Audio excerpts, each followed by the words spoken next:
जय माता जी। चैत्री नवरात्रि की बहुत बहुत शुभकामनाएं। आने वाली 19 तारीख से लेकर के 19 मार्च से 27 मार्च तक चैत्री नवरात्रि के दिन चलेंगे। चैत्री नवरात्रि के दिन शुभ मुहूर्त देखें तो सुबह ही 6:52 से लेकर के 7:43 तक घट स्थापना मुहूर्त है। और अभिजीत मुहूर्त में 12:05 से लेकर के 12:35 तक है मुहूर्त। और शाम को गोधूली बेला का मुहूर्त है 6:05 से 6:43 तक। आप तीनों समय में घट स्थापना कर सकते हैं। और अनुष्ठान करना होता है, जप करना होता है, घट स्थापन करना होता है और माता की सेवा करनी होती है। चैत्र नवरात्र में मूर्ति स्थापन नहीं होता। चैत्र नवरात्र में कलश स्थापन होता है। खेतरी भी जोड़ सकते हो, जैसे जवारा भी जोड़ सकते हैं। सभी चीज का साइंटिफिक रीजन है। जवारा क्या है? हरी हरियाली आपके हमारे जीवन में उन्नति और प्रगति देने वाली होती है, समृद्धि देने वाली होती है, उत्तर प्रगति करवाने वाली होती है। कलश क्या है? ब्रह्मांड का स्वरूप है। और कलश में हम जल रखते हैं। जल जीवन है, सुख शांति समृद्धि का प्रतीक है। तो हम कलश की स्थापना करते हैं। तो सभी साइंटिफिक रीजन भी है। आप इसके बारे में अलग से कभी वीडियो बनाएंगे। आप ये 3 मुहूर्त में कभी भी तीनों समय में घट स्थापन करके मंत्र अनुष्ठान कर सकते हैं। मंत्र अनुष्ठान के लिए देवी माता का कोई भी मंत्र आप लेकर के कर सकते हो, जो दुर्गा सप्तशती में बताए हैं। और जो देवी को जो शाक्त है वो तो करेंगे, जो शैव है वो भी करेंगे, जो करना चाहे। वैष्णव है वो अगर माता का मंत्र नहीं करना चाहे, जो माता का मंत्र करना चाहे वो माता का मंत्र ले।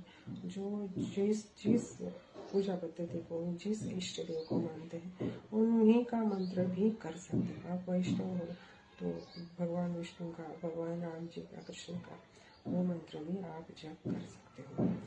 उनका भी अनुष्ठान, उन मंत्रों का अनुष्ठान भी आप कर सकते हैं।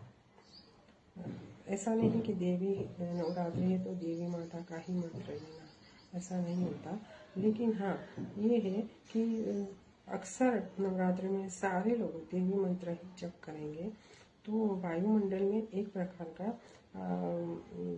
प्रकार का वायुमंडल, एक प्रकार की ओरा बन जाएगी, क्योंकि बहुत सारे लोग जप करेंगे।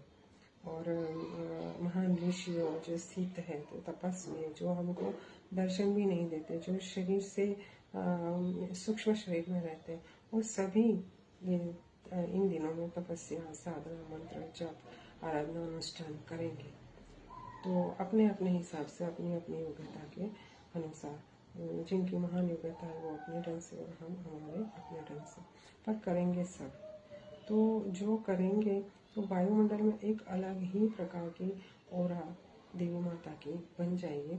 उस ओरा का लाभ, आप उन्हीं का मंत्र करेंगे तो उस ओरा का लाभ आपको भी मिलेगा। और कोई अलग अलग मंत्र करेंगे तभी भी मंत्र तो लाभ देता ही है। आप कोई भी इष्ट का मंत्र जो कर सकते हैं। और कोई भी पूजा पद्धति को लेकर के, कोई भी प्रणाली को लेकर के आप इन दिनों में जप और साधना कर सकते हैं। ये साधना के दिन है, जप के दिन है, अपनी ऊर्जा को बढ़ाने के वाले दिन है। तो आप नियम ले लीजिए, संकल्प करिए और मंत्र अनुष्ठान, जप अनुष्ठान शुरू करिए। अनुष्ठान में ऐसा होता है कि एक दिन जितने संख्या में जप किए जाते हैं वो दूसरे दिन उतनी ही संख्या में किए जाने चाहिए। और आखिर में जितने संकल्प किए हैं उतने 9 दिन में हमको जप पूरे करने होते हैं। ये हो गया अनुष्ठान। अनुष्ठान की पूजा पद्धति थोड़ी सी विस्तृत है, कभी ले लेंगे उसको भी।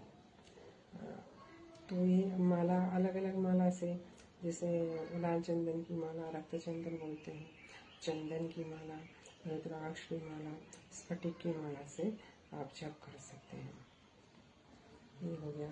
और अखंड ज्योति जला सकते। अखंड ज्योति जलाना बहुत लाभकारी होता है। कोई गाय के शुद्ध घी की अखंड ज्योति जला सकता है, तो कोई घी और तेल दोनों की जलाते हैं ज्योति। तो जो घी की जो ज्योत होती है वो सुख, शांति, समृद्धि और आध्यात्मिक लाभ देती है, और जो तेल की ज्योति होती है वो लौकिक और सांसारिक लाभ देती है। तो आप दोनों भी जला सकते हो। माता की दोनों हाथों की, दोनों हस्तक तरफ, दाईं और बाईं ओर, दोनों तरफ। कलश बीच में भी रख सकते हो, दाईं ओर भी रख सकते हो। ऐसे स्थापन हो गया। एक पाटले पर लाल कलर का कपड़ा बिछा के ऐसे गेहूं के ऊपर स्थापन करना चाहिए। पूजा पद्धति, अनुष्ठान सब करेंगे माता की प्रसन्नता के लिए। माता हमारे घर में होती ही है, आती ही है। आप आवाहन तो करिए। ये तो 9 दिन रहती ही है, तो हम उनसे ही माता हमारे आसपास रहती है। कैसे? तो उसके बारे में चर्चा करें। वो प्रथमम शैलपुत्रींच, तो वो नवजात कन्या है। तो आपके आसपास में कहीं नवजात कन्या दिख जाए तो नवरात्रि के बाद भी वो शैलपुत्री माता का ही स्वरूप है। उनके चरण स्पर्श करिएगा, उनके आशीर्वाद दीजिएगा।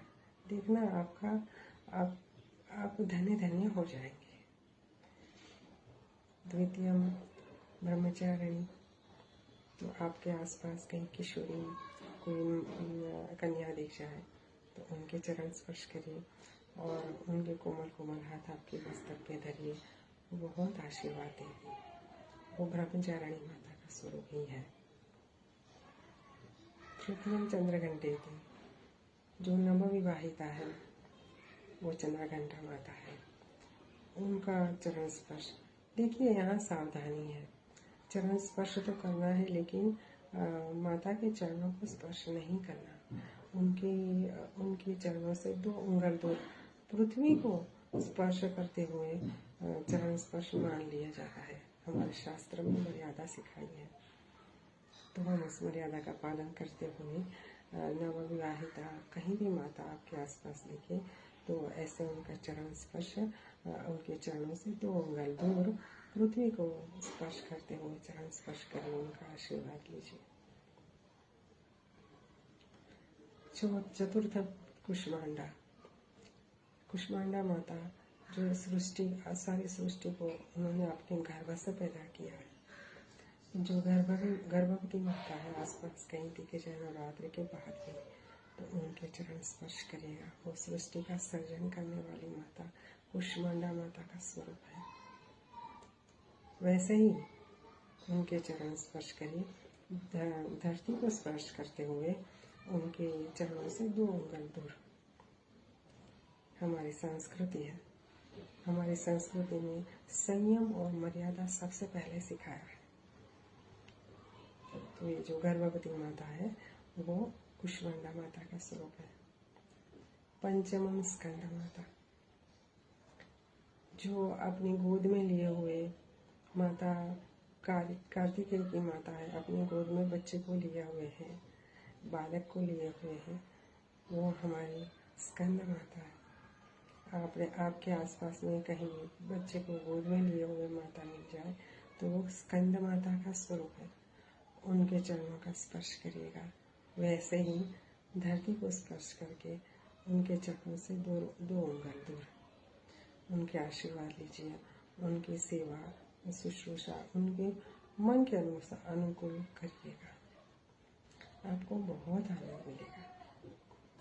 देखिए आपकी प्रगति उन्नति ऐसे होती रहेगी, आपने सोचा भी नहीं हो ऐसे।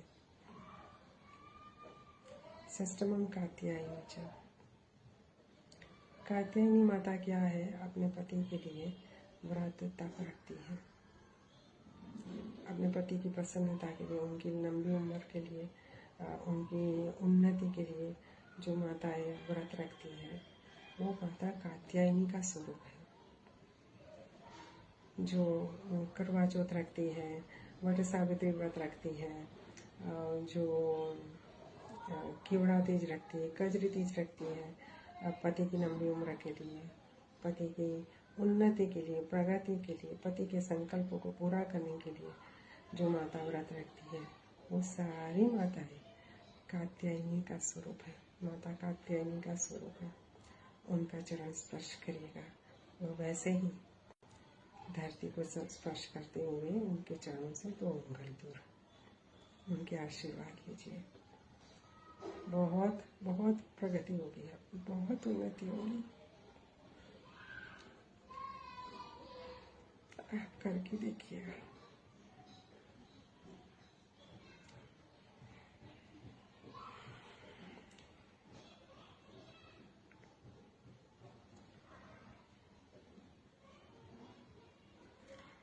सप्तमम कालरात्रीचा, जो सप्तम दिन की माता है, जो नवरात्रि के सप्तम दिन की माता है, वो कालरात्रि माता है। कालरात्रि माता काल भैरव के बटुक स्वरूप को लेकर के बहुत हृदय से द्रवित है। उनके साथ बटुक होते हैं, वो काल भैरव के, शिव जी के काल भैरव का स्वरूप है। सांवली सी है और बहुत कल्याणकारी है। उनका हृदय द्रवित हो गया है उनके बटुक के, मतलब उन बच्चे के, और द्रवित हुआ है उनका हृदय। तो वैसे जो बच्चे को प्यार, अपने किशोरावस्था के बच्चे को, बालक को प्यार दुलार करने वाली माता आसपास में कहीं मिल जाए तो उनको चरण स्पर्श करिएगा। वो माता कालरात्रि का स्वरूप है।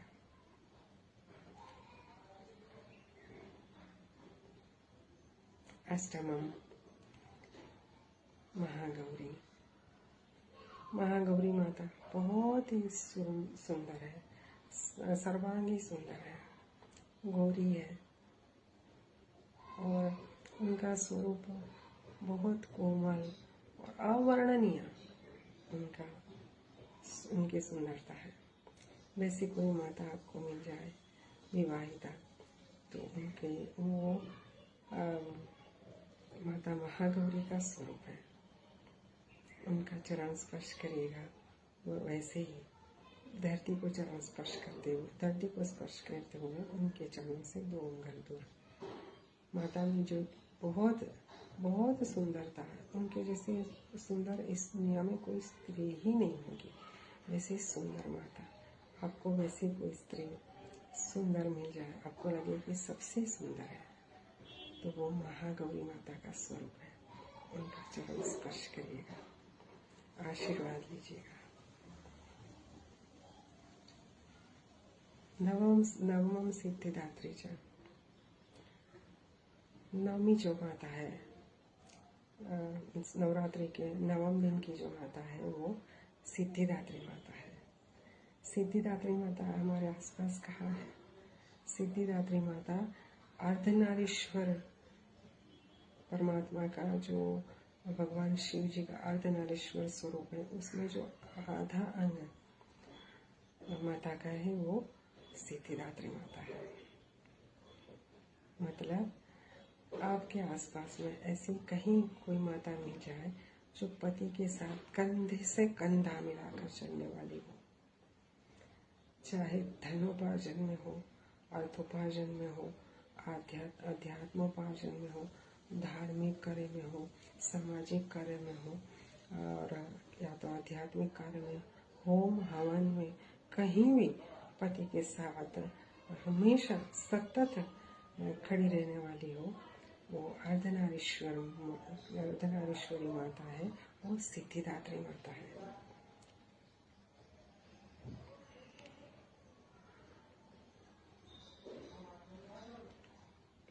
उनका चरण स्पर्श करें, आपको बहुत लाभ मिलेगा। आपके सारे कार्य सिद्ध हो जाएंगे। चरण स्पर्श करने मात्र से। और वैसे भी ये नवरात्र सर्वार्थ सिद्धि योग लेकर के आ रहा है। शुक्ल योग है, सर्वार्थ सिद्धि योग है और पंचक भी है इस बार। पंचक माना जो शुभ कर्म होता है या अशुभ कर्म, वो 5 बार होता है।